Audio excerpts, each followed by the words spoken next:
Hello guys, मैं आपका भाई दोस्त educator of economics love Kaushik आज की क्लास में माइक्रो इकोनॉमिक्स से रेवेन्यू का चैप्टर पूरा का पूरा खत्म करा दूंगा। इस चैप्टर का एक भी कंटेंट ऐसा नहीं बचेगा जो आपके पास डिलीवर ना हुआ हो। वीडियो की लेंथ छोटी होने वाली है, ज्यादा बड़ी नहीं होगी, तो एक ही बार में आप पूरी की पूरी वीडियो देख सकते हो। लेकिन देखने के बाद अगर आपको कोई दिक्कत, डाउट, प्रॉब्लम या परेशानी फील हो तो कॉमेंट सेक्शन में जरूर बता देना, क्योंकि मैं आपकी सारी प्रॉब्लम्स को पढ़ता हूं और वहां पर कोशिश करूंगा कि हर एक समस्या का आपका समाधान भी निकाल सकूं। तो चलो चलते हैं कि पूरे चैप्टर के अंदर टॉपिक्स कौन कौन से जो मैं आपको कराने वाला हूं। तो दोस्तों, यहां पर आपको रेवेन्यू के मीनिंग के साथ साथ टीआर, एआर, एमआर तीन चीजें मिलेंगी। इन तीन चीजों का मीनिंग करा दूंगा। ये दिमाग में खटकती हैं बच्चों के, ये क्या क्या है यार, टीआर, एआर, एमआर। ऐसा ही प्रोडक्शन के चैप्टर में था टीपीए, पीएमपी, ऐसे ही कॉस्ट में था टीसीए, सीएमसी, बहुत कुछ था ना। यहां इस वाले चैप्टर में तो आरआरआर वाली सारी चीजें क्लियर कर रहा हूं, ठीक है। इसके बाद टीआर, एआर, एमआर, इन तीनों का कर्व्स यानी डायग्राम भी बनाने आज ही सीखेंगे। इन तीनों में क्या रिश्ता होता है, रिलेशनशिप बाबू आज ही सीखेंगे। इन तीनों के अंदर डिफरेंट फॉर्म्स ऑफ मार्केट में कैसे रिलेशनशिप स्टैब्लिश करते हैं वो भी आज ही सीखेंगे। हालांकि फॉर्म्स ऑफ मार्केट यूनिट 4 का हिस्सा है, आगे के चैप्टर्स का हिस्सा है, बट रेवेन्यू में उसका थोड़ा सा इंट्रोडक्शन दिया हुआ है, तो इसी चैप्टर में देखेंगे। और न्यूमेरिकल्स भी एक्सपेक्टेड होते हैं इस चैप्टर से, तो न्यूमेरिकल्स कैसे सॉल्व करते हैं ये भी सीखेंगे। जैसे आपको एक ही थाली के अंदर सब्जी, रोटी, आलू, बिंगी सब कुछ मिल जाता है, मतलब खाने की हर एक चीज मिल जाती है, तो वैसे ही एक ही वीडियो के अंदर आपको थ्योरी, जो कि थ्योरी होगी, डायग्राम होंगे और न्यूमेरिकल्स होंगे, हर एक चीज एक ही वीडियो के अंदर आपको मिल जाएगी। सब कुछ प्रोवाइड करने की तैयारी है हमारी, और बस आपका साथ चाहिए। तुम्हारा साथ हमारे साथ रहा और हमारा साथ तुम्हारे साथ हमेशा रहेगा फिर, ठीक है ना। तो दोस्तों, रेवेन्यू शब्द का मतलब बताने से पहले कुछ मिथ्स हैं उससे रिलेटेड, जो उसका लोग मतलब समझ लेते हैं। कई लोग बोलते हैं रेवेन्यू का मतलब इनकम होता है, कुछ स्टूडेंट समझते हैं रेवेन्यू का मतलब प्रॉफिट होता है। ये चीजें अलग अलग है भाई। हालांकि देखो, यहां पर रेवेन्यू की डेफिनेशन लिख दी है, लेकिन इससे पहले कुछ कॉन्सेप्ट क्लियर कर देते हैं ताकि रेवेन्यू बिल्कुल जहन में बस जाए, कभी भी कोई भी गलतफहमी पैदा ना हो, एक बार में पूरा मीनिंग समझ में आ जाए। उसके लिए मेरी बातों को सुन लो, फिर डेफिनेशन पढ़ेंगे कि लिखी क्या है हमने, समझे। आप ये मान सकते हो, एक एग्जांपल के लिए हम समोसे वाले की बात करते हैं।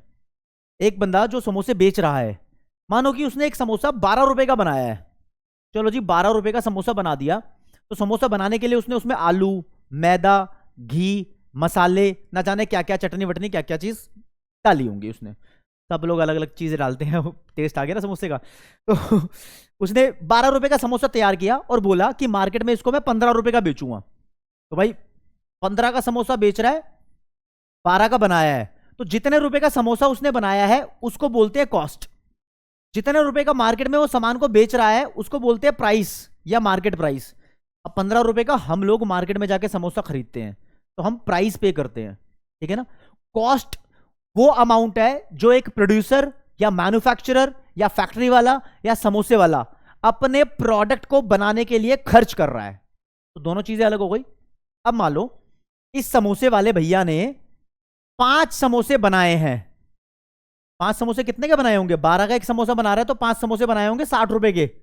12 इंटू 5 कर दिया ना, ठीक है। और ये पांचों समोसे इसने बेच लिए। एक समोसा 15 का बेचा है, तो ये पांचों समोसे इसने 15 इंटू 5 कर दो, कितने के बेचे? 75 के बेचे। तो दोस्तों देखो, ये जो 60 रुपया है ये अभी भी इसकी टोटल कॉस्ट है, यानी कॉस्ट में ही काउंटिंग हो रही है। ये जो 75 रुपया है ये इसको टोटल पैसा मिला है, तो प्रॉफिट कितना होगा इसका? समोसे बेच के उसको 75 रुपए मिले हैं, मिल गए जी। माइनस कर दो जितने रुपए उसने खर्च किए थे, 60 रुपए खर्च किए थे, टोटल उसको 15 रुपए बचे हैं। तो यार ये 15 रुपए प्रॉफिट है। प्रॉफिट ही इनकम होती है, इसमें कोई दो राय नहीं है। अब जो ये इसको 75 रुपए मिले हैं ना, इसको तो कुछ नाम दो, इसको तो कुछ बोलो। यानी सामान बेचने के बदले जो टोटल पैसा मिलता है वो है 75 रुपए। क्या है ये? यही प्रॉफिट है, ऐसा सोचते हैं कुछ बच्चे, गलत। ये रेवेन्यू है भाई, यही रेवेन्यू है। कोई पूछ ले रेवेन्यू क्या होता है, तो सामान बेचने के बदले जो भी पैसा मिलता है वो रेवेन्यू होता है। जितना पैसा प्रोड्यूसर सामान को बनाने में खर्च करता है वो कॉस्ट होता है। ये भी कॉस्ट है। ये 5 समोसों की कॉस्ट है, वो एक समोसे की कॉस्ट थी। ये प्राइस है, प्राइस भी रेवेन्यू से ही रिलेटेड होता है। बीच में कूदेगा ये कॉन्सेप्ट कि रेवेन्यू से कैसे रिलेटेड है, अभी बीच में आगे आने वाला है। और प्रॉफिट इज समथिंग डिफरेंट, जो कि रेवेन्यू और कॉस्ट के बीच का अंतर होता है। तो प्रॉफिट को इनकम बोल सकते हो आप। तो यहां से तो कॉन्सेप्ट आपको क्लियर होना चाहिए कि रेवेन्यू क्या होता है। सामान बेचने के बदले जो भी टोटल पैसे मिले हैं वो रेवेन्यू है, ये प्रॉफिट नहीं है। इसमें से कॉस्ट माइनस कर दोगे तो प्रॉफिट तक पहुंचोगे। अब रेवेन्यू की डेफिनेशन देख लो। मीनिंग ऑफ रेवेन्यू लिखा है, तो it refers to the money receipt from the sale of a commodity. Simple सी डेफिनेशन लिखी है, पैसा जो भी मिला है किसी भी सामान को बेचने के बदले। और यार जैसी लैंग्वेज मैं मुंह से बोल रहा हूं वैसी ही लिख रहा हूं यहां पर, आपके लिए आसानी है। अगर आप बोलोगे सर ये चीज मुझे नोट्स की फॉर्म में चाहिए, तो लिंक पीडब्ल्यू ऐप का डिस्क्रिप्शन में गिवन है, आपको पीडब्ल्यू ऐप पे जाओ, वहां पर आपको ये चीजें पूरी नोट्स की फॉर्म में मिल जाएंगी, पीडीएफ मिल जाएगी पूरी की पूरी, ठीक है। तो इसको मैं बोल सकता हूं ये एक तरीके से मार्केट वैल्यू ऑफ आउटपुट है। रेवेन्यू का मतलब मार्केट वैल्यू ऑफ आउटपुट होता है। आउटपुट का मतलब समोसा ही मान लो, हर एक कंपनी हर एक फैक्ट्री कुछ ना कुछ अलग चीज आउटपुट करती है, मतलब कुछ ना कुछ अलग चीज बनाती है।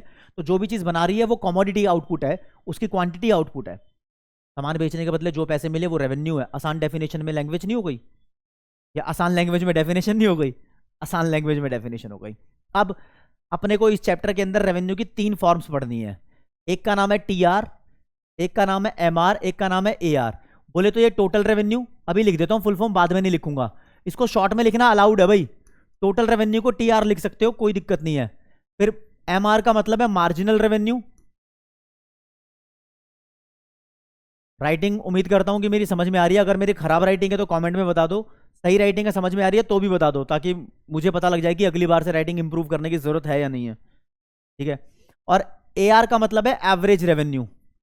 अभी इन तीनों का मतलब ऐसे समझ नहीं आएगा, जब तक मैं कोई एग्जांपल लेके नहीं बताऊंगा तब तक समझ में नहीं आएगा। समोसा पकड़ लिया है तो समोसे को पूरा सूत देंगे इस चैप्टर में, तो समोसे का एग्जांपल ले लेते हैं।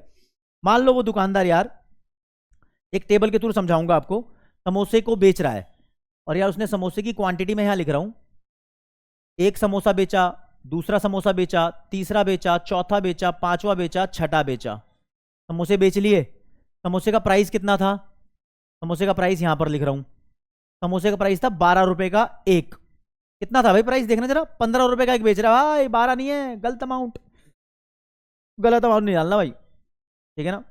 15 रुपए का एक समोसा मान लो, तो दूसरा समोसा भी 15 का ही है, हालांकि 2 30 के हो गए, लेकिन समोसा, एक समोसे का रेट लिख रहा हूं यहाँ बार बार।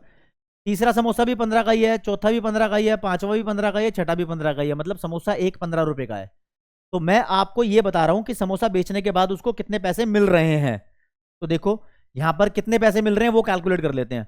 एक समोसा बेचेगा तो 15 रुपए मिलेंगे उसको, 2 समोसे बेचेगा तो 30 रुपए मिलेंगे उसको, 3 समोसे बेचेगा तो 45 रुपीज मिलेंगे इसको, 4 समोसे बेचेगा तो 60 रुपीज मिलेंगे इसको, 5 समोसे बेचेगा तो 5 को 15 से मल्टीप्लाई कर दो 75 मिलेंगे, 6 समोसे बेचेगा तो 6 को 15 से मल्टीप्लाई कर दो 90 रुपीज मिलेंगे उसको, है ना। हम क्वांटिटी और प्राइस को एक दूसरे से मल्टीप्लाई कर रहे जा रहे हैं, और हमें पता लगता जा रहा है कि समोसा बेचने के बदले उसे टोटल कितने पैसे मिल रहे हैं। क्या बोला मैंने, उसको समोसे बेचने के बदले टोटल कितने पैसे मिल रहे हैं। तो टोटल जितने पैसे उसको मिलते हैं उसी को बोलते हैं टोटल रेवेन्यू। तो जो मैंने ये टेबल बनाई है ना, ये वाली कॉलम टोटल रेवेन्यू की है, यानी ये वाला amount total revenue. Total revenue क्या हुआ, एक समोसा बेचने के बदले टोटल कितने पैसे मिल रहे हैं, 15 रुपए, 2 समोसा बेचने के बदले 30 रुपए, 3 समोसा बेचने के बदले 15 रुपए, तो टोटल उसको जितने पैसे मिलते जा रहे हैं वो टोटल रेवेन्यू है। अब एक नई चीज यहां पर न्यूमेरिकली हम कैलकुलेट करेंगे, भाई न्यूमेरिकल में बहुत हेल्प होगी इस चीज की। क्या, न्यूमेरिकल देखते हैं, अलग अलग समोसा बेचकर उसको कितने पैसे मिल रहे हैं, मतलब सेपरेट समोसा बेचने पे सेपरेट कितने पैसे मिलते हैं, ये देखते हैं। तो यहां पर लिखेंगे हम ग्रीन कलर से ही, पहला समोसा बेच के उसको मिले 15 रुपए क्योंकि प्राइस ही 15 रुपए है। दूसरा समोसा बेच के उसको 15 रुपए और मिले, है ना। मान लो एक समोसा एक ग्राहक ने खरीद लिया तो 15 रुपए दे गया उसको, दूसरा समोसा दूसरे ग्राहक ने खरीद लिया तो 15 रुपए और मिल गए ना उसको, ठीक है। अब ये कहां लिखा मैंने कि एक ही बंदे ने सारे समोसे खरीदे हैं। तीसरा समोसा उसने बेचा तो 15 रुपए और मिल गए, चौथा समोसा और बेचा तो 15 रुपए और मिल गए, पांचवा समोसा और बेचा तो 15 और मिल गए, छठा समोसा और बेचा तो 15 और मिल गए। तो जब जब वो एक और समोसा बेचे जा रहा है तो उसको एक और 15 रुपए मिले जा रहे हैं, एक और एक और एक और। जब भी पूरी इकोनॉमिक्स में वर्ड यूज होगा ना एक और, या फिर इसको बोलो वन मोर, पूरी इको में, इसका मतलब मार्जिनल होता है भाई। मार्जिनल बोलो या बोलो एडिशनल। एडिशनल का मतलब एक्स्ट्रा नहीं होता, एडिशनल का मतलब एक और होता है, एक्स्ट्रा का मतलब फालतू होता है। फालतू की बात नहीं कर रहे हैं यहां पर, फालतू मतलब जिस चीज को हम अवॉइड कर सकते हैं, एडिशनल मतलब एक और। तो ये वाली जो रेवेन्यू की अमाउंट हमने कैलकुलेट की है इसको बोलते हैं मार्जिनल रेवेन्यू। कोई आपसे पूछे मार्जिनल रेवेन्यू क्या होता है, तो एक और समोसा बेचने के बदले जो एक और पैसे मिल रहे हैं वो मार्जिनल रेवेन्यू है। यानी this is additional revenue obtained by selling additional unit of samosa, by selling additional unit of a commodity बोल लो, ठीक है ना। तो यार ये टी आर क्लियर हुआ यहां से, यानी आपको बताऊं, और ये एम आर क्लियर हुआ यहां से। अब उस्ताद जी रह गए A R. A are average revenue है। एवरेज का मतलब दोस्तों वैसे मीन होता है, 9वीं 10वीं की मैथ्स में स्टैटिस्टिक्स में पढ़ी होगी। मीन क्या होता है, total upon number, total upon number ऐसे लिखते थे ना मीन। यानी देखो अगर ये 2 4 6 8 4 नंबर है, इसका मीन निकालो तो 2 + 4 + 6 + 8 कर दो, अपॉन में 1 2 3 4 आइटम है, डिवाइड कर दो, तो जो भी हमारे पास वैल्यू आएगी वो मीन होगी ना। तो एवरेज का मतलब मीन ही होता है।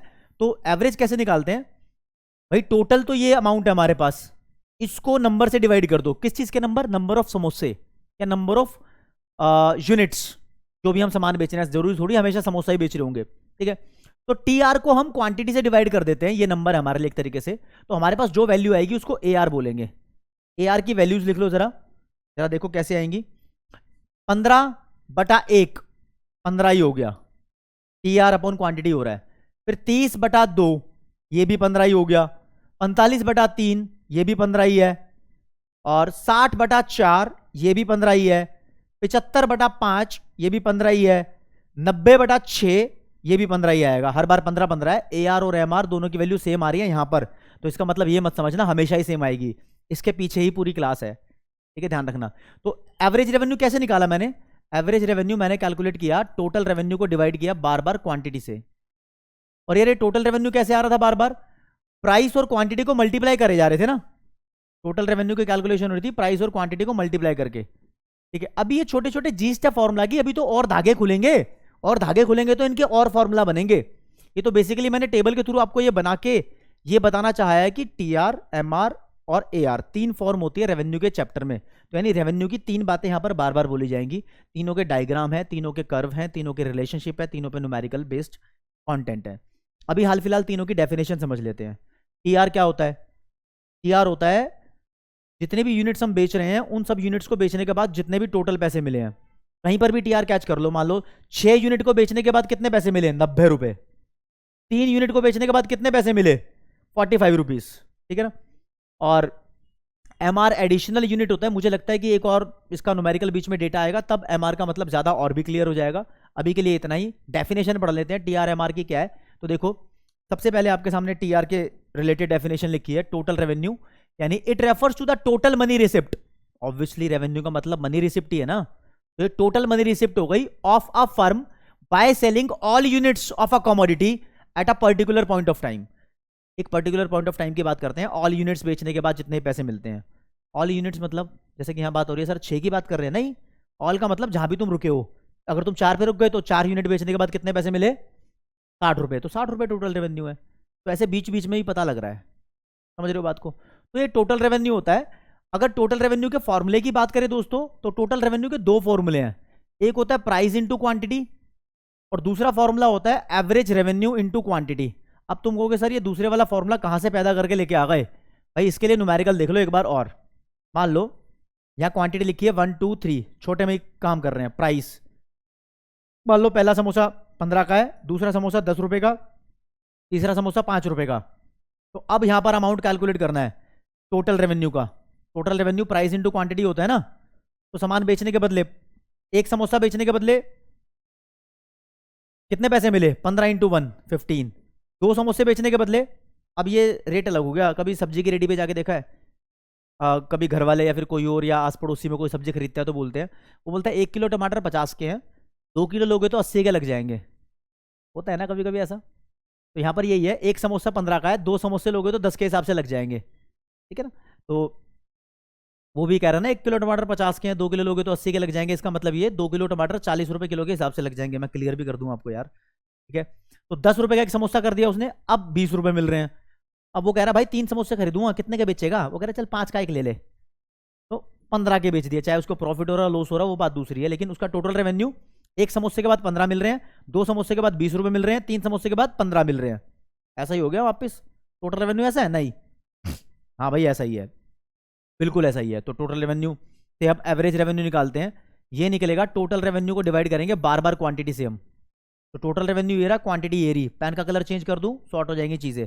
15/1 15 एवरेज रेवेन्यू हो गया, और ये 20/2 10 हो गया एवरेज रेवेन्यू। 15/3 5 हो गया एवरेज रेवेन्यू। तो यार ये एवरेज रेवेन्यू की वैल्यू हमेशा देख रहे हो। एक बात क्लियर करो, कौन सा कलर रखूं, ये वाला रखता हूं इस बार। ये देखो, ये दिख रहा है कलर, हाँ ये दिख रहा है कलर, अच्छा लग रहा है। ये देखो, ये 5 है, यहाँ प्राइस भी 5 है, यहाँ 10 है, यहाँ प्राइस भी 10 है, यहाँ 15 है, यहाँ प्राइस भी 15 है। हमेशा एवरेज रेवेन्यू और प्राइस की वैल्यू सेम आएगी। तो इसलिए यहां पर प्राइस इंटू क्वांटिटी टीआर का फॉर्मूला लिखा था, तो मैंने प्राइस की जगह एवरेज रेवेन्यू लिख दिया, तो कोई फर्क पड़ता नहीं है क्योंकि दोनों की वैल्यू हमेशा सेम रहती है। एवरेज रेवेन्यू एंड प्राइस दोनों की वैल्यू सेम रहती है। अब तुम पूछोगे सर आपने यहां पर मार्जिनल रेवेन्यू निकाला, निकाल दो भाई मार्जिनल रेवेन्यू। कैसे निकलेगा? ये निकलेगा,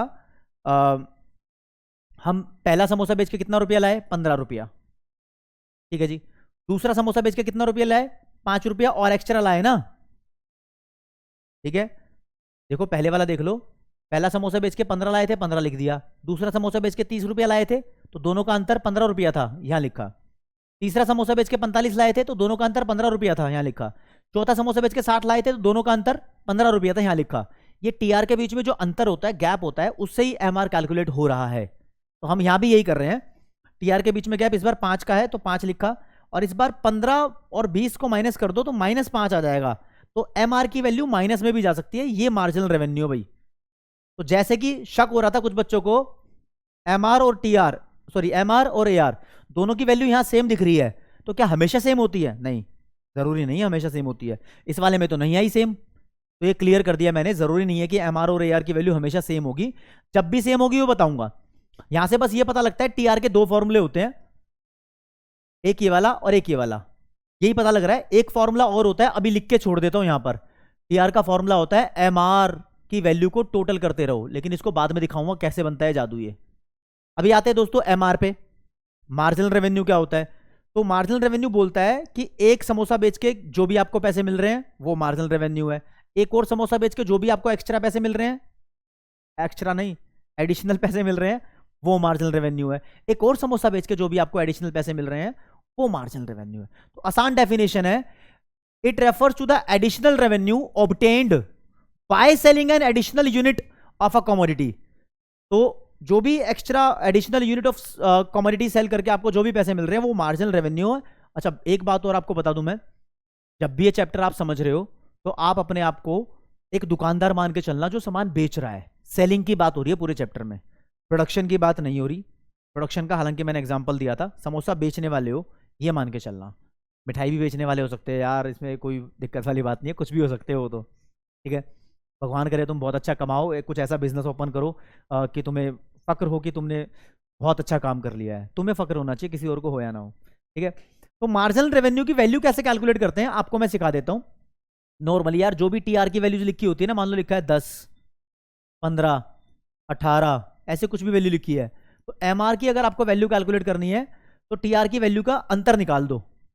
10 लिखा है यहां पर, 10 से पहले क्या वैल्यू लिखी होगी? मान लो यहां क्वांटिटी लिख देते हैं 1 2 3, तो 10 से पहले कुछ नहीं है, 10 - 0 क्योंकि क्वांटिटी 1 है, इससे पहले 0 ही कुछ सामान बेचा होगा ना, तो 10 - 0 10 होता है। फिर 15 - 10 5, फिर 18 - 15 3। तो ये एमआर की वैल्यू टीआर की वैल्यू उसको माइनस कर करके ही मिलती है। तो कभी भी पूछे कि एमआर की वैल्यू कैसे कैलकुलेट होती है, तो उस्ताद ये टीआर की वैल्यू माइनस टीआर की वैल्यू से ही कैलकुलेट होती है। बस फर्क इतना होता है, मान लो ये वाली वैल्यू कैलकुलेट की है तो सामने वाली वैल्यू माइनस पीछे वाली वैल्यू करना पड़ता है। मान लो ये वाली वैल्यू कैलकुलेट की है तो इसके सामने माइनस इससे पीछे, ऐसे ही निकालते हैं। तो सामने वाली वैल्यू को टीआर एन बोल दिया, तो इससे पीछे वाली वैल्यू को टीआर एन -1 बोल दिया। एन का मतलब नंबर होता है कि कौन से नंबर की बात हो रही है क्वांटिटी के। अब यहाँ एक ट्रिक सिखाता हूँ आपको मैं, देखना जरा। मान लो क्वांटिटी 1 से 3 लिखी है और यहाँ टीआर की वैल्यू, क्वेश्चन कुछ भी हो सकता है, 10 से 20 लिखा है और क्वेश्चन में पूछा है एमआर की वैल्यू निकालो। तो नॉर्मली स्टूडेंट्स क्या करेंगे, यहाँ 1 यूनिट के सामने 10 लिखा है तो 10 से पहले क्या होगा 0, 10 - 0 10 लिख देंगे यहाँ पर। फिर यहाँ 20 है, यहाँ 10 है, 20 में से 10 माइनस किया 10 लिख ही देंगे लोग यहाँ पर। ये सेकंड वाली वैल्यू गलत हो जाएगी यहाँ पर।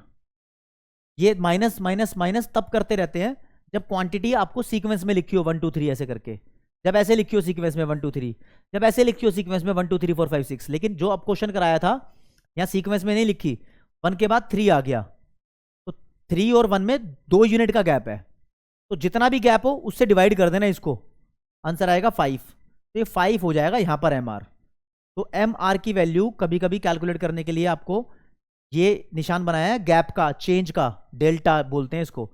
टी आर के बीच का गैप देख लेना, जो कि इन दोनों के बीच का गैप 10 था, ऊपर लिख दिया, और इसको डिवाइड कर देना क्वांटिटी के बीच के गैप से। तो क्वांटिटी के बीच में 3 में से 1 गया, 2 का गैप था। और मान लो यहां लिखा होता 6 आगे, और यहां लिखा होता मान लो 38, तो अब बताओ टी आर कैसे निकलता? तो फिर से पेन चेंज कर लेते हैं। तो यहां सॉरी एम आर कैसे निकलता? तो 38 में से 20 माइनस कर दो, 18 गैप हो गया टी आर का। अब डिवाइड कर दो इन दोनों के गैप से, 6 और 3 के बीच में 3 होता है, ये आ गया 6, तो ऐसे निकलता है। और फाइनली वैसे भी ये चीज़ है ना, ये चीज़ टी आर का गैप ही है, इसको डेल्टा टी आर ही बोलते हैं। बस यहाँ पर डिवाइड क्यों नहीं कर रहे थे आउटपुट से? क्योंकि बार बार आउटपुट के बीच में 1 1 1 का गैप था, तो 1 1 1 के गैप से डिवाइड करने का कोई फायदा ही नहीं, क्योंकि किसी भी चीज़ को 1 से डिवाइड कर लो कोई फर्क पड़ता नहीं है वैसे। ठीक है, तो उम्मीद करता हूँ कि आपको यहाँ से बिल्कुल एम आर का मीनिंग क्लियर हो गया होगा। अच्छा, एक बात पीछे बोलना चाहूँगा सिर्फ रेवेन्यू के बारे में। यहाँ जब रेवेन्यू का मतलब लिखा था, इस चीज़ को ध्यान रखना, market value of output, market में आपके आउटपुट की जो भी वैल्यू है वही रेवेन्यू है, चाहे कितनी भी क्वांटिटी बेच रहे हो। अब आ जाते हैं जी अपने ए आर पे। ए आर मतलब एवरेज रेवेन्यू, और ये सिंपली हमने लिखा ए आर होता है टोटल रेवेन्यू अपॉन क्वांटिटी।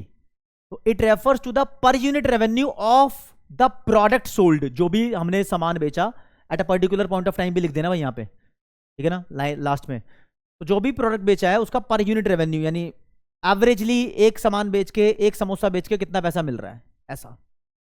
ठीक है, तो ये एवरेज रेवेन्यू है। अब क्वेश्चन आ गया, मान लो शो दैट, आ जाता है क्वेश्चन ये, A R is equal to price. Show करो इस चीज को, 1 या 2 नंबर की कहानी में बता देता हूँ शो कैसे करना है। तो आंसर जब लिखोगे तो आप हमेशा अपना आंसर लिखना, ए आर का फॉर्मूला हम सब जानते हैं कि टी आर अपॉन क्यू होता ही है, is equal to, T R का फॉर्मूला एक प्राइस इंटू क्वांटिटी होता ही है, अपॉन में क्यू था ही, क्यू का मतलब क्वांटिटी है। फिर ये क्यू से क्यू कैंसिल हुआ तो अकेला प्राइस बचा, तो इसलिए ये प्राइस जो है, ये प्राइस ए आर के इक्वल होता है। तो ये प्रूफ भी हो गया, ए आर और प्राइस एक दूसरे के बराबर होते हैं। इतना सा प्रूफ है। तीनों के कर्व भी कराऊंगा अभी तो चैप्टर बचा है भाई। अभी ये तीनों मामले आपकी नज़र में सॉर्ट होने चाहिए कि हाँ भाई चीज़ें आसान हो रही हैं, हम अच्छे से कर रहे हैं। अब कुछ भी स्टार्ट करने से पहले आपसे क्वेश्चन पूछूंगा, जो आपको अपने मन के अंदर अंदर जवाब देना है, क्योंकि मुझे तो कैसे ही दोगे ठीक है ना। तो आप ये बताओ मुझे कि कोई भी दुकानदार हो, उसको अगर ज़्यादा से ज़्यादा सामान बेचना है, मतलब जो भी वो सामान बेच रहा है उसकी ज़्यादा से ज़्यादा क्वांटिटी मार्केट में बेचनी है, तो उसको प्राइस कम करना चाहिए। यानी क्या वो प्राइस कम करके ज़्यादा सामान बेचता है, या वो फिक्स्ड प्राइस पर ज़्यादा सामान बेच सकता है? सोचो। तो कोई कोई बच्चा बोल रहा होगा नहीं, जितना प्राइस हम कम करते रहेंगे सामान उतना ज़्यादा बिकता रहेगा। बात ठीक है, लेकिन मैंने ऐसी दुकानें भी देखी हैं जहाँ पर प्राइस फिक्स्ड है और भीड़ लगी रहती है। मैं आपको बताऊँ वैसी सी बात हो जाएगी, दिल्ली में देखा है मैंने, शक्तिनगर पे कचौड़ी वाला है, कमला नगर साइड, भीड़ लगी रहती है भाई। 25 रुपये की प्लेट है उसकी कचौड़ी की, लगातार धड़ धड़ धड़ धड़ सामान बिकता रहता है 25 रुपये में ही। और एक दुकान ऐसी देखी है मैंने जहाँ पर वो जितना प्राइस कम करता है सामान उसका उतना ज़्यादा बिकता जाता है। तो ज़िंदगी में 2 केस हो सकते हैं, या तो प्राइस कम करके हम ज़्यादा सामान बेच सकते हैं, या कांस्टेंट प्राइस पर ज़्यादा सामान बेच सकते हैं। ये दोनों बातें कर लोगे चैप्टर खत्म हो जाएगा, कर्व डायग्राम सब वहीं से करने हैं। ठीक है, समझो। केस 1 आपको बता रहा हूं, केस 1 जो इस चैप्टर का है, केस 1 का मतलब है मोर quantity can be sold at same price. ये केस है, मतलब कांस्टेंट प्राइस पर ज्यादा सामान बेच सकते हैं, और इस केस को बोलते हैं परफेक्ट कंपटीशन का केस। जब दोस्तों आप ये चैप्टर पढ़ते हो ना, तो फॉर्म्स ऑफ मार्केट वाली यूनिट है ना शुरू नहीं हो चुकी होती। Forms of market micro economics में लास्ट वाली यूनिट होती है, वहां पर परफेक्ट कंपटीशन के बारे में बताया हुआ है।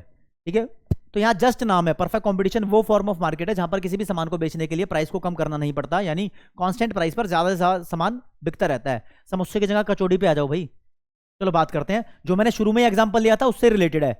एक समोसा, नहीं कचौड़ी, एक कचौड़ी, दूसरी कचौड़ी, तीसरी कचौड़ी, चौथी कचौड़ी, पांचवी कचौड़ी, छठी कचौड़ी, सातवीं कचौड़ी, कितनी भी कचौड़ी बेच लो, हर एक कचौड़ी की प्लेट कितने रुपए की रहेगी? 10 रुपए की मान लेते हैं यार, वो 25 की तो ज्यादा ही महंगी थी। ठीक है, 10 रुपए की कचौड़ी की प्लेट है, प्राइस 10 रुपए पर प्लेट, 10 रुपए पर प्लेट। एक प्लेट लो तो भी 10 रुपए की, दूसरी लोगे तो वो भी 10 की, यानी 2 प्लेट तो 20 की हो गई। ठीक है, तो कचौड़ी बेच के कितना पैसा मिल रहा है ये देख लो, टोटल रेवेन्यू निकाल रहे हैं ना, तो प्राइस को क्वांटिटी से मल्टीप्लाई कर दो, 1 इंटू 10, फिर इसको इससे करेंगे 20, 30, 40, 50, 60, 70 आ गया। यहां पर मैं मार्जिनल रेवेन्यू निकालना चाहता हूं जी। मार्जिनल रेवेन्यू की वैल्यू टीआर का डिफरेंस होता है, टीआर के बीच में अंतर, क्योंकि कचौड़ी की प्लेट एक के बाद एक बिके जा रही है, बीच में कोई गैप नहीं है, फंसाने की कोशिश नहीं कर रहा तुम्हें वो। तो 10 में से इससे पिछले वाली वैल्यू निकाल लो, कचौड़ी कुछ नहीं बेची थी तो मिला भी कुछ नहीं था, तो 10 माइनस 0 10। अब इन दोनों का अंतर 10, अब इन दोनों का अंतर 10, तो हर एक टीआर के बीच में 10 10 का अंतर है, तो एमआर की वैल्यू 10 10 ही आ गई आसानी से। अब एआर और निकाल लो मेरे कहने से। एआर होता है total revenue upon quantity, total revenue upon quantity. 10/1 10, 20/2 10, 30/3 10, ये बार बार 10 10 ही आएगा, कैलकुलेट करके देख लेना। और आपसे फिर क्वेश्चन पूछा जाएगा कि in case of perfect competition, या फिर उस केस में जब कांस्टेंट प्राइस पर हम ज्यादा से ज्यादा सामान बेच सकते हैं, टीआर, एमआर और एआर, इन तीनों का व्यवहार, इन तीनों का बिहेवियर कैसा होता है? तो बिहेवियर ऐसा ही होता है, देख लो यहां पर कुछ बातें देखने को मिलती हैं। पहली बात, एमआर और एआर इस केस में, स्पेशल इस केस की बात कर रहे हैं, दोनों एक दूसरे के बराबर होते हैं। ऑब्जर्वेशन नंबर 1, एमआर और एआर एक दूसरे के बराबर है। दूसरी ऑब्जर्वेशन, एआर की वैल्यू नहीं बदल रही, एआर की वैल्यू कांस्टेंट है, एमआर की वैल्यू भी नहीं बदल रही, तो एमआर की वैल्यू भी कांस्टेंट है, एआर एमआर दोनों कांस्टेंट है, सेम है। ऑब्जर्वेशन नंबर 3 हमारी ये है कि टीआर की वैल्यू बढ़े जा रही है, 10 20 30 40 50 60 70, और एक ही गैप से बढ़े जा रही है, 10 10 10 10 का गैप है बार बार, तो 10 10 के गैप से बढ़े जा रही है, तो टीआर राइजेस या टीआर इंक्रीजेस, मैंने एरो बना दी, इंक्रीजेस एट सेम गैप या एट कांस्टेंट गैप या एट कांस्टेंट रेट, बोल लो, रेट सही शब्द है, कांस्टेंट रेट से टीआर बढ़ता रहेगा। तो इस केस में तीनों के डायग्राम कैसे बनेंगे, टीआर, एआर और एमआर, तीनों के डायग्राम भी बनाने भाई, यही सिखाऊंगा। कलर अपना मैच कर लो, ये लो जी, यहां बनाएंगे टीआर कर्व, यहां बनाएंगे एआर कर्व, यहां बनाएंगे एमआर कर्व, तीनों कर्व बनाएंगे। और आपको एक बात बता दूं, माइक्रो इकोनॉमिक्स में इस चैप्टर में जब भी कोई डायग्राम बना रहे हो आप, तो उस डायग्राम के वाई एक्सिस पे उसका नाम लिखना जिसका कर्व बना रहे हो। जैसे मैं यहाँ टीआर बनाऊं, टीआर कर्व बनाऊंगा तो इधर टीआर लिखा है, इधर बनाऊंगा एआर तो वाई एक्सिस पे एआर लिखा है, इधर बनाऊंगा एमआर तो वाई एक्सिस पे एमआर लिखा है, और एक्स एक्सिस पे लिख दो क्वांटिटी सोल्ड, क्वांटिटी बेच रहे हो ना। ये प्रेजेंटेशन देनी बहुत जरूरी है, ठीक है। तो यार अब टीआर की वैल्यू इंक्रीज होती जा रही है, धड़ धड़ धड़ धड़ धड़, तो इंक्रीज चीजें ऐसे होती हैं। तो टीआर कर्व एक स्ट्रेट लाइन बनेगा starting from the point of origin, ये टीआर कर्व है। कोई भी कर्व इंक्रीजिंग रेट से ऐसे इंक्रीज करता है, सॉरी सेम रेट से ऐसे इंक्रीज करता है, ठीक है ना। और एआर की वैल्यू कांस्टेंट है, मान लो 10 है तो एआर की वैल्यू कांस्टेंट रहेगी, एमआर की वैल्यू भी इसके बराबर ही रहेगी, कांस्टेंट रहेगी। तो ये तीनों के कर्व हैं। जब ज्यादा सामान बेचने के लिए प्राइस को कम करना नहीं पड़ता, तो टीआर, एआर और एमआर तीनों के हालात ऐसे होते हैं, ठीक है। और आगे इसको एलैबोरेट करता हूं, यानी वही केस 1 ही चल रहा है जिसमें मोर quantity can be sold at a constant price, यानी परफेक्ट कंपटीशन की ही बात चल रही है। अब कंपटीशन को मैं शॉर्ट में यार ऐसे लिख रहा हूं, कंपटीशन समझ जाना। तो यहां पर एआर और एमआर दोनों में क्या रिश्ता होता है भाई, दोनों की वैल्यू एक दूसरे के बराबर होती है, तो दोनों कर्व एक दूसरे की तरह ही दिखते हैं। तो एक दूसरे की तरह ही क्या, अगर ये एआर है तो यही एमआर है, एआर एमआर दोनों सेम बातें हैं। तो एक क्वेश्चन बहुत इंपॉर्टेंट ये बन जाता है, यहां पे इधर लिखेंगे क्वांटिटी एक्स एक्सिस पे, वाई एक्सिस पे दोनों कर्व के नाम लिख दो जो जो बनाया है, एआर भी बनाया है और एमआर भी बनाया है, ठीक है।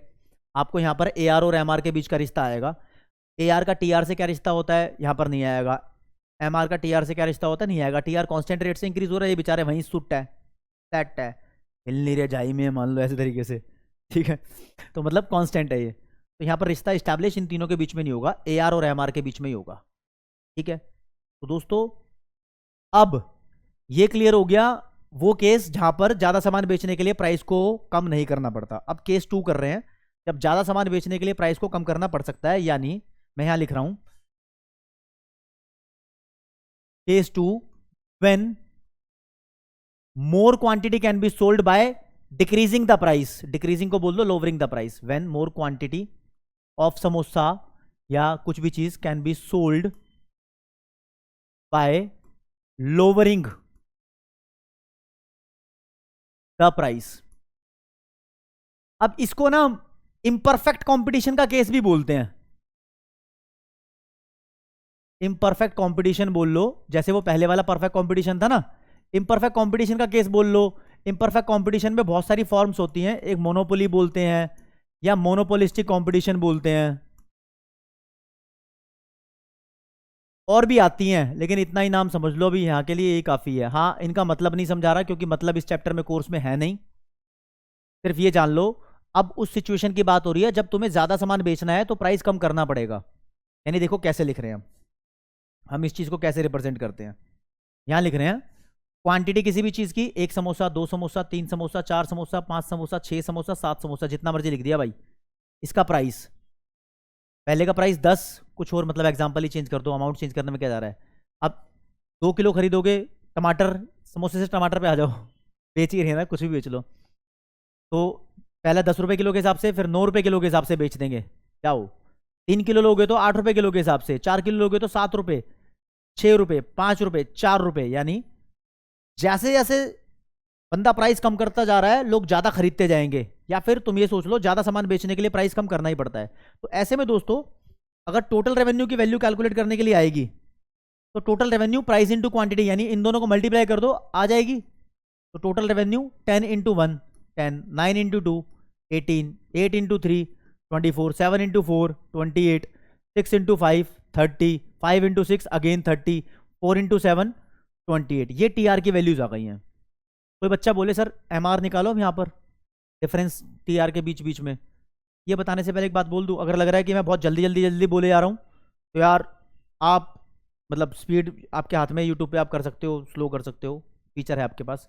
और अगर लगता है कि आपको मैं बहुत स्लो बोल रहा हूँ तो स्पीड कर लो 1 इंटू 2.5, 1 इंटू 2 5, 1 इंटू 2 1 इंटू 0.5, जो भी जैसे भी एडजस्ट कर सकते हो। मुझे लगता नहीं कि मैं स्लो बोल रहा हूँ वैसे, नहीं। तो यार एम आर की वैल्यू भाई यहां कैलकुलेट कर लो, टी आर के बीच का अंतर निकालना बार बार बार बार बार बार, ठीक है। तो निकालो टी आर के बीच का अंतर, 10 में से पीछे कुछ नहीं है, 10 में से 0 गए तो 10, अब 18 में से 10 गया तो 8, 24 में से 18 गया तो 6, 28 में से 24 माइनस कर दो 4, 30 में से 28 माइनस कर दो 2, 30 में से 30 ही माइनस कर दो 0, और इस बार 28 में से 30 माइनस होंगे तो माइनस का 2 बचेगा। अच्छा भाई, एम आर की वैल्यू तो बदल गई, पहले जब कैलकुलेट कर रहे थे तो कांस्टेंट थी, पहले नहीं, अब देखो अब केस नया है। यहां पर ए आर की वैल्यू निकाल लो, ए आर की वैल्यू होती है T R upon Q, 10 upon 1 10, 18 upon 2 9, 24 upon 3 8, 28 upon 4 7, 30 upon 5 6, 30 upon 6 5, 28 upon 7 4। तो यार ये वैल्यू कम होती जा रही है ए आर की भी, लेकिन देख रहे हो यहां पर ए आर भी बदलता जा रहा है, एम आर भी बदलता जा रहा है, और दोनों एक दूसरे के डिट्टो सेम भी नहीं है, अलग मैटर हो गए यहाँ। तो इन तीनों के अलग अलग कर्व्स बनाने हैं।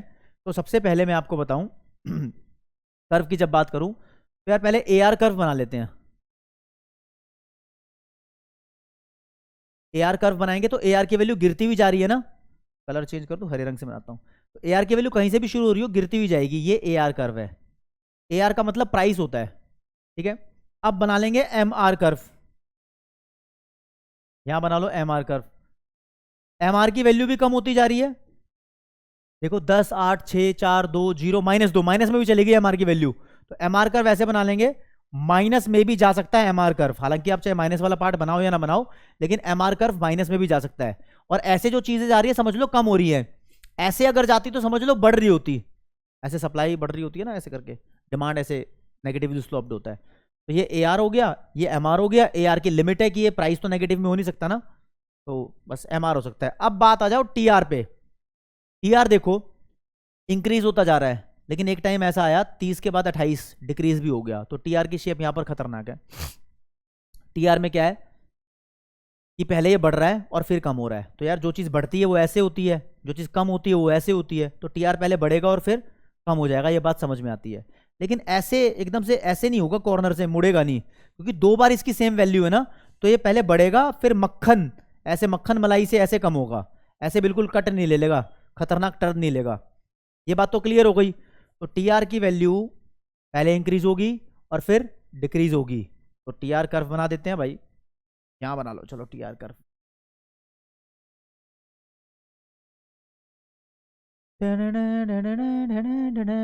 यहीं से शुरू करेंगे, ओरिजिन का पॉइंट ओ दे दिया है। टीआर कर्व की वैल्यू ऐसे बनाएंगे।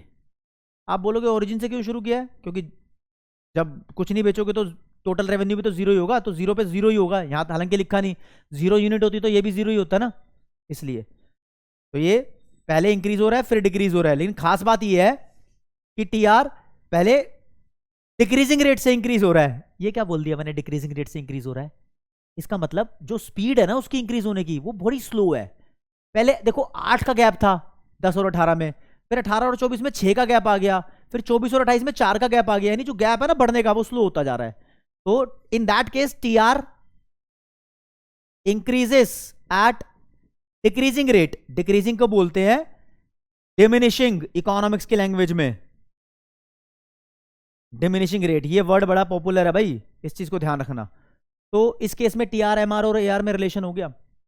अब इनके अलग अलग रिश्ते देख लो, मैं बात कर रहा हूं एआर और एमआर की। अगर इस केस में एआर और एमआर के बीच में रिलेशन स्टडी करोगे आप, तो देखना जरा मेन पॉइंट आपको क्या देखने को मिलेगा। पेन का कलर गुलाबी कर लेते हैं। दोनों सेम पॉइंट से स्टार्ट हुए हैं 10 और 10 से, और दोनों की वैल्यू कम हो रही है। इसकी भी वैल्यू कम हो रही है, कर दी, इसकी भी वैल्यू कम हो रही है, कर दी, ठीक है। लेकिन देखो हर बार एआर अगर 9 है एमआर 8 है, बड़ा कौन है, एआर। एआर अगर 8 है एमआर 6 है, बड़ा कौन है, एआर।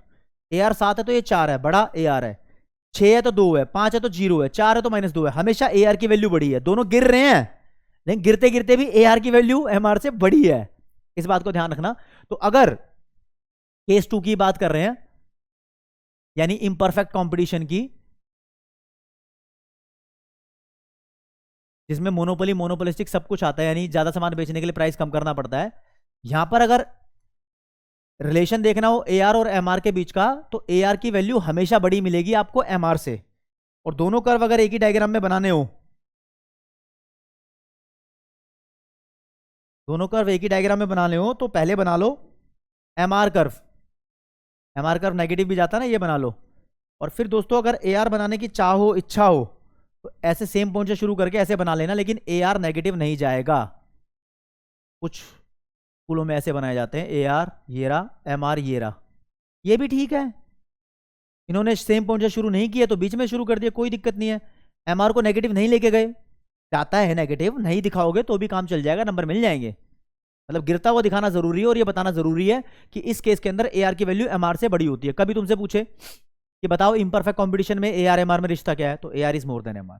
बोले परफेक्ट कंपटीशन में एआर एमआर में रिश्ता क्या है, तो परफेक्ट कंपटीशन में तो दोनों एक दूसरे के बराबर होते हैं। वो पहले कराया था केस। अच्छा, वहां पर ऐसा किया था, वहां पर टीआर के साथ रिश्ता नहीं किया था, क्योंकि वो चीज कांस्टेंट थी तो रिश्ता इतना बना नहीं रही थी। यहां पर टीआर के साथ रिश्ता करना है भाई, टीआर का रिश्ता एमआर से। तो टीआर और एमआर कर्व बनाएंगे एक ही डायग्राम पे। कलर भी मैंने कौन सा ले लिया भाई, व्हाइट से बना लो। टीआर कर्व तो ऐसा होता है, ठीक है। एमआर कर्व के बारे में बता देता हूं। जहां पर टीआर की वैल्यू मैक्सिमम होती है ना, वहां पर एमआर की वैल्यू 0 होती है। देख लो टेबल में पता लग जाएगा। एमआर यहां पर 0 है ना, तो टीआर यहां पर 30 मैक्सिमम है। हालांकि इससे पहले भी 30 होगा, लेकिन जहां एमआर 0 है टीआर वहां मैक्सिमम तो है ही। तो मुझे जब एमआर कर्व बनाना है तो यहां पर एमआर 0 है ना, ये वाला पॉइंट पता लग जाता है, ये वाला पॉइंट, ऐसे वाला पॉइंट पता लग जाता है एमआर कर्व का। तो जहां पर टीआर मैक्सिमम है वहां एमआर की वैल्यू 0 है, ठीक है। तो मैं यहां पर अपना कर्व स्टार्ट कर सकता हूं, एमआर कर्व। अच्छा, एक ही डायग्राम में नहीं, अलग अलग डायग्राम बनाता हूं, थोड़ा नीट एंड क्लीन लगेगा। देखो जरा क्या कर रहा हूं मैं, और सुंदर कर देता हूं डायग्राम को। ऊपर बनाऊंगा टीआर कर्व, ये लो जी। एक और डायग्राम नीचे एमआर के लिए स्पेशल। चलो जी, येलो कलर से बना देंगे टीआर कर्व, ये रहा जी टीआर कर्व, और व्हाइट कलर से इसकी वो कर देंगे मार्किंग। यहाँ पर टीआर मैक्सिमम है, वहाँ पर एमआर 0 है, यानी इसमें मैं एमआर बनाऊंगा, सेकंड वाले में, इस वाले में टीआर कर्व बना दिया। एक्स एक्सिस पे क्वांटिटी सोल्ड लिखेंगे ही, तो आप भी लिख देना। तो बस मुझे पता था कि ऐसे स्टार्ट करना है, तो येलो कलर यहाँ से भी चूज करूंगा, एमआर कर्व ऐसे और ऐसे, ये फॉल हो रहा है एमआर, तो ये रिश्ता बन गया एमआर टीआर का। अब रिश्ता तुम कैसे लिखोगे, तो मेरी जबान समझ लेना, ये लिख के नहीं दे रहा, ये तुम्हारी थोड़ी सी मेहनत मैं चेक करना चाहता हूं। पहला रिश्ता टीआर और एमआर का, जो पॉइंट बनेगा वो पॉइंट लिखना, when MR falls but remain positive, यानी यहां तक के हिस्से की बात हो रही है, टीआर राइजेस। पहला रिश्ता, यानी इस व्हाइट लाइन से इधर की बात है, एमआर तो हमेशा ही गिर रहा है, लेकिन यहां की बात करें ना, एमआर गिर रहा है और पॉजिटिव है। एमआर के 3 टुकड़े कर दो ना, यहां पर एमआर पॉजिटिव है और यहां पर एमआर नेगेटिव है, यहां पर एमआर 0 है, इस पॉइंट पे एमआर 0 है, यहां नेगेटिव है और इधर पॉजिटिव है। तो पहला रिश्ता बन रहा है when MR falls but remain positive, TR rises, पहला रिश्ता। दूसरा, when MR is 0 TR is maximum, या when MR is 0 TR is constant, 2% value आई थी, राइट। तीसरा रिश्ता, व्हेन एमआर फॉल्स बट, नहीं ऐसे नहीं बोलेंगे, व्हेन एमआर बिकम्स नेगेटिव, जब एमआर नेगेटिव हो गया, then TR starts falling, TR अपने आप में गिरना शुरू हो गया। टीआर हाँ गिरते गिरते नेगेटिव नहीं आता, तो when MR becomes negative TR starts falling. ये मैंने अपने मुंह से बोली लाइन है, मैं चाहता हूं कि आप अपनी कॉपी में इसको ऐसे नोट करो जैसे मैंने बोली है, तो ध्यान रखना। ठीक है जी, दोनों केस हो गए, केस 1 केस 2, एमआर एआर और टीआर इनके कर्व भी हो गए हैं, इनके बीच में रिश्ता भी हो गया है, हर एक तरीके से हमने चीजें सॉर्ट कर ली है। यानी जिंदगी में 2 ही केस होते हैं क्या, जब ज्यादा सामान बेचने के लिए प्राइस को कम करना पड़ता है, ये वाला केस, जब ज्यादा सामान को बेचने के लिए जिंदगी में प्राइस को कम नहीं करना पड़ता कांस्टेंट में, 2 ही नहीं होते। ऐसा केस कराऊंगा जब इन दोनों का मिक्सचर होगा, या सोच लो इन दोनों में से कुछ होगा ही नहीं, जनरल केस है वो, तो इसको जनरल केस बोलते हैं, जो अब आपको करा रहा हूं। जनरली, ये कलर दिख रहा है, हाँ दिख रहा है आपको। जनरली क्वांटिटी बेचे जा रहे हैं 1 2 3 4 5 6 7, ठीक है जी। प्राइस, किसी भी कॉमोडिटी प्राइस छोड़ो, यहां पर डायरेक्ट डायग्राम पे आता है। जनरली होता क्या है, जनरली बात करें तो एआर की वैल्यूज के बारे में बात करते हैं। एआर की वैल्यू पहले बढ़ती है और फिर कम होती है। एआर मतलब प्राइस है, प्राइस बढ़ता भी रहता है शुरू शुरू में, फिर कम भी होता रहता है, जनरली ऐसा होता है। एमआर की वैल्यू की बात करें तो एमआर बढ़ता भी रहता है, फिर कम भी होता है, नेगेटिव भी चला जाता है। ये एमआर कर्व है जनरली, यानी कोई भी मार्केट की अगर बात ना हो तो, और यही मेन है, ऐसे में क्वेश्चन आता है रेवेन्यू वाले चैप्टर से। और टीआर के साथ क्या होता है, टीआर के साथ यार बड़ी खतरनाक शेप है। कहते हैं टीआर पहले इंक्रीजिंग रेट से इंक्रीज करता है, ऐसे होता है इंक्रीजिंग रेट से इंक्रीज करना, फिर डिक्रीजिंग रेट से इंक्रीज करता है, फिर फॉल करता है, ऐसे बनेगा टीआर कर्व। टीआर में 3 बातें हो गई, पहले इंक्रीजिंग रेट से इंक्रीज कर रहा है यहां तक, फिर डिक्रीजिंग रेट से इंक्रीज कर रहा है, और फिर ये फॉल कर रहा है। अच्छा, ये लैंग्वेज प्रोडक्शन फंक्शन वाले चैप्टर में सीख चुके होते हो कि क्या चीज इंक्रीजिंग रेट से इंक्रीज करती है, क्या चीज डिक्रीजिंग रेट से इंक्रीज करती है। नहीं सीखते तो बताए, तो जो चीज इंक्रीजिंग रेट से इंक्रीज करती है ना, मतलब वो बड़ी फास्ट तरीके से भाग रही है। जो डिक्रीजिंग रेट से इंक्रीज करती है ना, हाँ मतलब भाग तो रही है, लेकिन slow slow slow slow slow speed से इंक्रीज करना, डिक्रीजिंग रेट से इंक्रीज करना, और फॉल का मतलब तो यही है। ठीक है जी। और अब इनके बीच में रिश्ता आ जाए, इसका और इसका रिश्ता क्या है, या इसका और इसका रिश्ता क्या है। टाका तो एमआर के साथ ही करना है, एमआर और टीआर का रिश्ता, एमआर और एआर का रिश्ता। पहले एमआर और एआर देख लेते हैं, रिश्ता क्या बनता है जनरली। भाई पहले बनाना एआर कर्व, एआर कर्व बन गया, फिर बनाना एमआर कर्व। एमआर कर्व बनाता हूं व्हाइट कलर से, एमआर कर्व इसको मैक्सिमम पॉइंट पर कट करके जाएगा, एमआर कर्व ये बना दिया। ठीक है जी, मैंने तो ऐसे बनाया, आप जैसे मर्जी बना लेना, सबका ड्राइंग का स्टाइल अलग हो सकता है। ठीक है, तो यहां पर एमआर और एआर एक दूसरे के बराबर है, ये वो पॉइंट है जहां पर एमआर और एआर ने एक दूसरे को कट किया है। जहां पर भी 2 कर्व एक दूसरे को कट करें, उस कटिंग पॉइंट पे दोनों की वैल्यू बराबर होती है, और कटिंग पॉइंट को इकोनॉमिक्स में पॉइंट ऑफ इंटरसेक्शन बोलते हैं। तो यहां पर देखो, इस ई पॉइंट से पहले व्हाइट वाला कर्व ऊपर है, या ये नीले वाला व्हाइट वाला ऊपर है, व्हाइट वाले का नाम क्या है एमआर। तो यहां पर लिखेंगे एमआर की वैल्यू बड़ी है एआर की वैल्यू से, इस पॉइंट से पहले। ठीक है, कोई दिक्कत नहीं है। इस पॉइंट के बाद व्हाइट वाला कर्व नीचे आ गया और ये ब्लू वाला ऊपर है, तो बोलेंगे यहां पर एमआर की वैल्यू छोटी है ए आर की वैल्यू से, बस दैट्स इट, हो गया रिलेशनशिप बिटवीन दीज थिंग्स। ये इंपॉर्टेंट है 3 नंबर का। तो लिखेंगे कैसे? लिखने से पहले एक बात देखो जो बड़ी इंपॉर्टेंट है। ये ए आर कर्व है, पहले इसकी वैल्यू बढ़ रही थी, फिर इसकी वैल्यू कम हो रही थी, इस चीज को ध्यान रखना बस। और यहां मैंने इसके बीच में 2 टुकड़े कर दिए, पहले वैल्यू बढ़ रही थी, फिर वैल्यू कम हो रही थी। ऐसा ही करना है रिलेशन में। रिलेशन में पहली बात क्या हो रहा था, जब ए आर की वैल्यू बढ़ रही है, सिर्फ तब जब ए आर की वैल्यू बढ़ रही है तो क्या हो रहा है। दूसरी बात लिखूंगा, जब ए आर की वैल्यू कम हो रही है, यानी यहां पर, तो देखते हैं जब ए आर की वैल्यू बढ़ रही है तो एम आर इससे बड़ा है, तो लिख दिया when A R rises M R is more than A R, या इसको ऐसे लिखते हैं when M R is more than A R rises. ठीक है, लैंग्वेज वो ज्यादा सूट बनती है। और फिर ए आर कम कब हो रहा है, यहां कम हो रहा है, और यहां पर क्या हो रहा था, एम आर कम था ए आर से। तो जब M R is less than A R होता है तो ए आर की वैल्यू फॉल करती है। 2 रिश्ते हो गए। तीसरा रिश्ता देख लो, ये दोनों एक दूसरे के बराबर भी होते हैं, तो जब बराबर है तो ए आर अपने आप में टॉप पे पहुंच चुका है, इससे ऊंचा है नहीं ए आर कभी भी। तो बोलते हैं कि ए आर अपने आप में मैक्सिमम होता है कब, जब ये दोनों एक दूसरे के बराबर होते हैं, एक दूसरे को कट करते हैं, वो बोल लो। तो when M R curve cuts A R curve, A R is maximum, या when M R is equal to A R is maximum. Basically ये these are 3 point of relationship between M R and A R.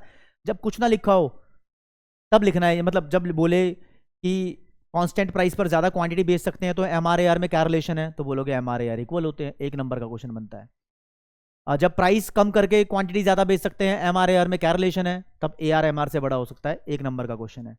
या सिर्फ बोल दे M R A are में relation बताओ, कुछ नहीं बोल रहा, तो 3 नंबर का क्वेश्चन बनेगा ये। उसने केस 1 केस 2 कुछ नहीं दिया, ये कोई केस ही नहीं है। केस 3 मत सोचना है, जनरल केस है बस ये। जब भी आए state relationship between M R A R, तो ये डायग्राम, तो इसके लिए मैंने लिख भी दिया यहां पर, relationship between M R and A R. भाई ये बन रहा है रिश्ता, हैशटैग करके लिख दिया यहां पर। आप चीजों को समझते हुए चलो, ओके रिपोर्ट तरीके से, ठीक है। तो अब आपको दोस्तों कराया जाएगा एम आर का रिश्ता टी आर से, तो यहां लिख भी देते हैं। ये चाहता तो मैं बने बनाए कर्व ला सकता था, लेकिन हाथ से बनाएंगे ना तभी तुम्हें बनाने आएंगे। Relationship between M R and T R, general case है, एम आर टी आर में क्या रिश्ता होता है, तो यहां पर एम आर और टी आर दोनों कर्व बनाने पड़ेंगे भाई। जनरल केस पहले नहीं बनाया था, अब बना रहे हैं। ये लॉ ऑफ वेरिएबल प्रोपोर्शन की तरह बनेगा, बिल्कुल डिट्टो सेम।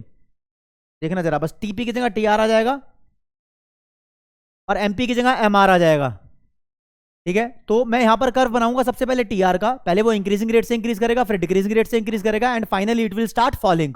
तो व्हाट हैपेंस, देखो जरा, ये देखो मैंने बनाया increasing decreasing then it will start falling, तो it is your T R curve.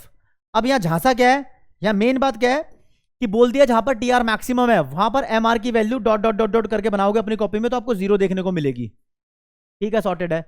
लेकिन जब टी आर की वैल्यू इंक्रीजिंग रेट से इंक्रीज कर रही थी, तब एम आर कर्व कैसा होता है, देखो एम आर कर्व होता है ऐसा, पहले बढ़ेगा फिर फॉल करेगा और नेगेटिव जाएगा। मुझे ये सब पॉइंट्स ढूंढ के निकालने हैं इसके रिश्ते में, तो ये सब पॉइंट ढूंढ के निकालने हैं इसके रिश्ते में।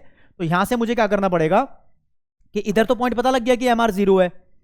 अब जहां पर टी आर ने इंक्रीजिंग रेट से इंक्रीज होना स्टॉप कर दिया था, इधर इच एम आर की वैल्यू मैक्सिमम होगी। तो क्या करना पड़ेगा मेरे को, ये पॉइंट है ना, कहीं तक भी ले जाओ, ऊपर नीचे दाएं बाएं, जितना नीचे हो सके उतना नीचे, जहां मर्जी ले जाओ। तो यहां पर हरे रंग से कर लेता हूं यार, एम आर कर्व यहां मैक्सिमम, इसके बाद फॉल करना स्टार्ट करेगा, और देखो ये लाइन ऐसे फॉल करेगी, ये एम आर कर्व है। तो यहां रिश्ते क्या बनते हैं, जब पहला रिश्ता एम आर बढ़ता है तो टी आर बढ़ेगा इंक्रीजिंग रेट से, ठीक है। दूसरा रिश्ता जब एम आर फॉल करता है तो टी आर बढ़ेगा डिक्रीजिंग रेट से। तीसरा रिश्ता जब एम आर नेगेटिव हो गया तो टी आर फॉल करना स्टार्ट कर देगा। और चौथा रिश्ता व्हेन एम आर 0 होता है तो टी आर अपने आप में मैक्सिमम होता है। देख लो मैं बोल रहा हूं, आप लिखना जरूर, ठीक है। पहला when M R rises T R increases at increasing rate. दूसरा when M R falls but remains positive T R increases at decreasing rate. तीसरा when M R is 0 T R is maximum. चौथा when M R becomes negative T R starts falling. पांचवा, MR और TR इन दोनों को एक दूसरे की हेल्प से कैलकुलेट कर सकते हैं। फॉर्मूला अगर देखा जाए, एमआर का होता है delta TR upon delta Q और टीआर का होता है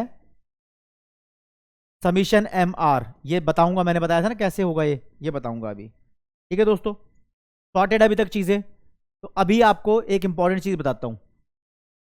जो ए आर कर्व होता है ना, ए आर कर्व बहुत स्पेशल है। ये डिमांड कर्व कहलाता है। डिमांड कर्व कैसे कहलाता है? जैसे डिमांड कर्व प्राइस और डिमांड में रिलेशन शो करता है ना, ऐसे ए आर और प्राइस की वैल्यू तो सेम ही होती है। तो ए आर कर्व भी, चाहे ये वाला ए आर कर्व हो, चाहे ये वाला ए आर कर्व हो, चाहे ये वाला ए आर कर्व हो, ये इम्परफेक्ट कंपटीशन का है, ये परफेक्ट कंपटीशन का है, ये जनरल है। प्राइस और डिमांड में रिश्ता दिखा रहा है। कैसे दिखा रहा है? इसको ही देख लो जरा, इस वाले को। ये बोल रहा है इतना प्राइस है तो इतनी डिमांड हो रही है। अगर इतना प्राइस है P1 तो डिमांड इतनी हो रही है। तो प्राइस कम होगा तो डिमांड बढ़ रही है, यहां पर ये दिख रहा है। ये वाला कैसे दिखा रहा है? ये कह रहा है प्राइस ये है तो डिमांड कितनी भी कर लो, कितनी भी कर लो, प्राइस तो यही रहेगा। ऐसा भी केस होता है, कोई बात नहीं, परफेक्ट कंपटीशन में होता है। परफेक्ट कंपटीशन में डिमांड कर्व नॉर्मल नहीं दिखाई देता, अलग दिखाई देता है। माइक्रो इकोनॉमिक्स के लास्ट वाले चैप्टर में दिखा रखा है। तो यार ये माइक्रो इकोनॉमिक्स के लास्ट वाले चैप्टर की चीजें इस चैप्टर में पता नहीं क्यों बिना मतलब में घुसा रखी हैं। वो चीजें वहीं से क्लियर होती हैं, यानी जब तुम्हारा एंड टर्म कोर्स चल रहा होगा, जब तुम परफेक्ट कंपटीशन, इम्परफेक्ट कंपटीशन अच्छे से समझ चुके होंगे, तब इस लॉजिक को समझ पाओगे। ठीक है ना? तो इसमें भी कोई भी पॉइंट ले लो यार। ये बोल रहा है इतना प्राइस है तो इतनी डिमांड है, दैट्स इट। ज्यादा एक्सप्लेन नहीं करना, बस ये जानना है कि डिमांड कर्व ही प्राइस और डिमांड कर्व ही ए आर कर्व होता है। क्यों होता है? क्योंकि डिमांड कर्व प्राइस और डिमांड के बीच का रिश्ता दिखाता है, तो ए आर कर्व भी प्राइस और डिमांड के बीच का ही रिश्ता दिखाता है, दैट्स इट। ये इंपॉर्टेंट बात कही है मैंने आपसे। ठीक है, इस बात को ध्यान रखना, बस ये इंपॉर्टेंट है। तो अब ये बात मैं आपसे बताता हूं कि इम्परफेक्ट कंपटीशन में, इम्परफेक्ट कंपटीशन जो कि केस 2 था ना, इसकी बात कर लो। इसमें बेसिकली तुम्हें दो बातें करनी है। एक मोनोपोली की, मोनोपोली का मतलब ऐसी मार्केट जहां पर सामान बेचने वाली एक ही दुकान हो। ऐसी कौन सी दुकान होती है? ऐसी होती है इंडियन रेलवे। उस पटरी पे सिर्फ सरकार की रेल चलेगी, तो सरकार की ही दुकान है वो। ठीक है। एक मोनोपोलिस्टिक कंपटीशन, ये नॉर्मली तुम्हें आसपास हर जगह दिखेगा। कोई भी सामान ले लो, हर दुकान पे अलग अलग तरीके का मिल सकता है, मतलब हर सेलर अलग तरीके का बेचता है। टी शर्ट देख लो, हर एक कंपनी की T shirt height, weight, colour, size में अलग मिलेगी, लेकिन टी शर्ट बहुत सारी दुकानों पर मिल रही है। तो बहुत सारी दुकानें होती हैं तो मोनोपोलिस्टिक कंपटीशन, एक दुकान है तो मोनोपोली कंपटीशन। मोनोपोली के अंदर ए आर कर्व ऐसा होता है, मोनोपोलिस्टिक कंपटीशन के अंदर भी ए आर कर्व ऐसा होता है, कोई फर्क नहीं है। फर्क बस ये है कि जो मोनोपोलिस्टिक कंपटीशन का ए आर है वो ऊपर है और मोनोपोली का जो ए आर है वो नीचे है। अब है दोनों ही डिमांड कर्व, ये ज्यादा इलास्टिक है, ये कम इलास्टिक है। तो यहां से डील में जो क्रैक कर रहा था वो ये कि आपके पेपर में क्वेश्चन हो सकता है कि मोनोपोली और मोनोपोलिस्टिक दोनों में से ज्यादा इलास्टिक डिमांड कर्व या ए आर कर्व किसका होता है? तो वो इसका होता है, क्योंकि यहां पर ज्यादा नंबर ऑफ सब्स्टिट्यूट्स है, जिसके सब्स्टिट्यूट ज्यादा होते हैं उसकी इलास्टिसिटी ज्यादा होती है। खैर इस बात को बहुत छोटा छोटा समझना है, ज्यादा समझना है फॉर्म्स ऑफ मार्केट में, यहां पर छोटे छोटा है बस। अगर तुम मेन क्रक्स चाहते हो ना इस चैप्टर का, तो मेन क्रक्स यही है कि T R, A R, M R तीनों के कर्व आपको जानने हैं, तीनों का मीनिंग जानना है, दैट्स इट। छोटा ही चैप्टर है, ज्यादा बड़ा चैप्टर नहीं है। ठीक है ना? अब दोस्तों यहां पर बात कर लेते हैं। अच्छा यहां लिख दूं कि इसकी इलास्टिसिटी ज्यादा है, इसकी इलास्टिसिटी कम है, आप समझ जाओ इस चीज को। यहां पर बेसिकली बात न्यूमेरिकल्स के बारे में कर लेते हैं थोड़ी सी, कि कुछ चीजें आपको गिवन होगी, कुछ चीजें निकालनी आएंगी। तो यहां पर जब न्यूमेरिकल आएगा तो कुछ फालतू का ऐसा गिवन होगा नहीं, या ऐसा क्वेश्चन एक बार देखा, ये लिखा है state relationship between M R and A R, ये लाइन लिखी थी, और नीचे लिखा है, अच्छा ये नहीं, A R when more quantity can be sold. फिर नीचे लिखे हैं दो case, A by lowering price, दूसरा एट कांस्टेंट प्राइस। ये क्वेश्चन लिखा है, इसका जवाब देना भाई।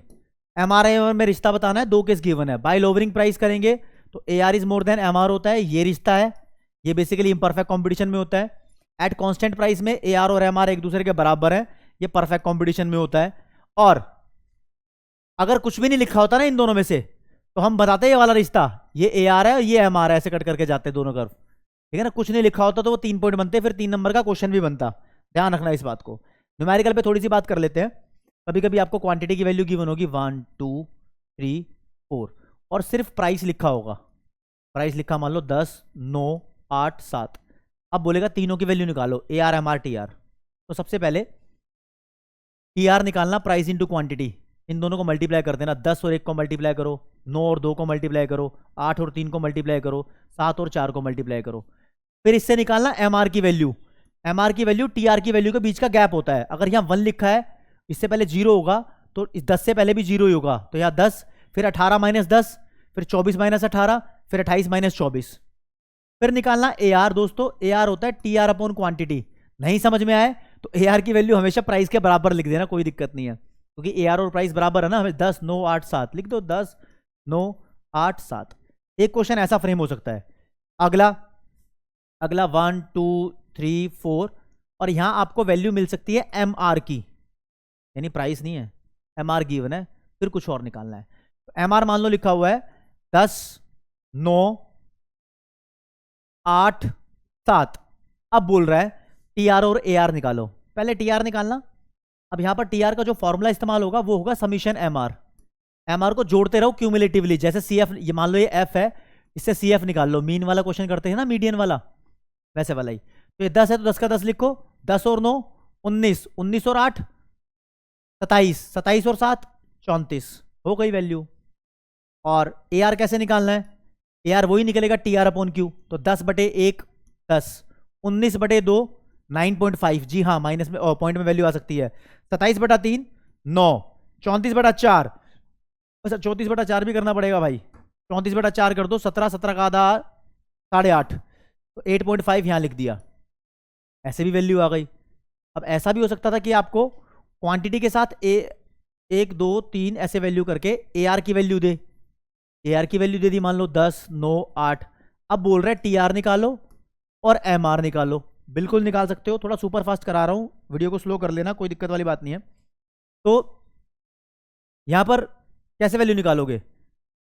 TR निकालना है ना, प्राइस इंटू क्वांटिटी होता है, तो AR तो है ही प्राइस, इन दोनों को मल्टीप्लाई करो। 10 को 1 से 10, 9 को 2 से 18, 8 को 3 से 24। MR आएगा माइनस कर करके, 10 में से 0 गया 10, 18 में से 10 गया 8, 24 में से 8 गया 6। इस बात को पकड़ लेना। अब कराऊंगा हाई फाई कॉन्सेप्ट, जो टॉपर बच्चे हैं वो इन न्यूमेरिकल्स को ध्यान रखते हैं, जॉब करा रहा हूं, ठीक है।